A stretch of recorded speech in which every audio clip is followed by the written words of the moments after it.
Are preparing to demolish the rest of the collapsed condo in Surfside, Florida. Rescue teams are standing by to start searching for survivors as soon as they are given the all clear to do so.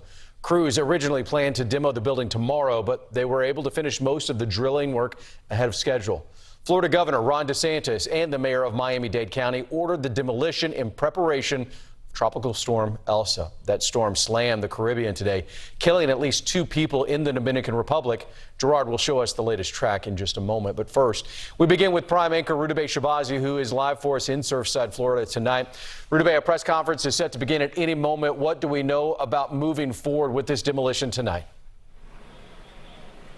Well, Aaron, you can see just the tip of the building behind me. That is the part that's going to come down. We're told it's going to be by 7 o'clock tomorrow. As you mentioned, we are waiting for a press conference any minute now. It was scheduled about half an hour ago, so we are waiting for fresh information on that. Right now, the numbers remain the same. 24 people dead, 121 people still missing.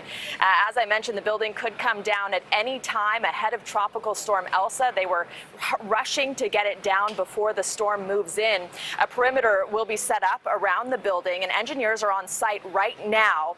They will first communicate to the families, and then the building will come down by 7 a.m. Florida Task Force 8 coming off the debris pile, hanging a T-shirt in tribute to the victims on a July 4th like no other. This July 4th, we're reminded that patriotism isn't just about loyalty to country. It's about loyalty to one another,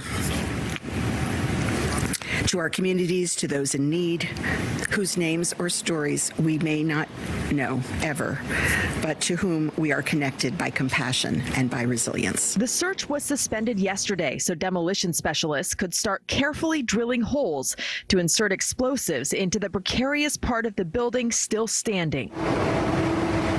Dump trucks have been taking the debris as well as any heirlooms search and rescue teams find to another site where they're documented and kept as evidence. Those survivors and family members were given the option to watch the building come down. Survivor Steve Rosenthal has no interest, even though everything he owns is inside. I don't see any good for me looking at that building, driving by that building. It's like going back to the scene of the crime. Let's get it over with. There's no way I was going to go back in there and get anything. So let's just implode it and move on. Earlier this week, the body of the 7-year-old daughter of a firefighter was recovered from the rubble. She was a beautiful little girl, like really beautiful. Last night, her mother, Graciela Cotarosi's body was found. Her friend, Hermina Kraljevic, says Cotarossi lived with her parents and her sister was visiting from Argentina. She was really nice. She was so happy. And I'm very sad because it's like 3 generations of just disappeared like that, you know, without going to bed, and then you cannot wake up, you cannot even be safe in your cocoon, your home. So again, that search and rescue effort has been suspended while the demolition is underway, the preparation to bring down the building. It will aim to bring down the remaining portion of the building toward the street side so that it will stay clear of that debris pile.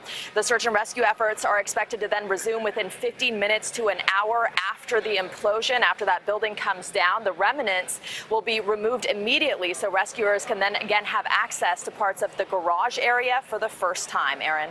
All right, Rudabeh, thank you so much. Again, we are waiting for a press conference to get more information there from Surfside. As soon as we get that information, Rudabeh will stay with us and we will get back out to Florida. Rudabeh, thank you.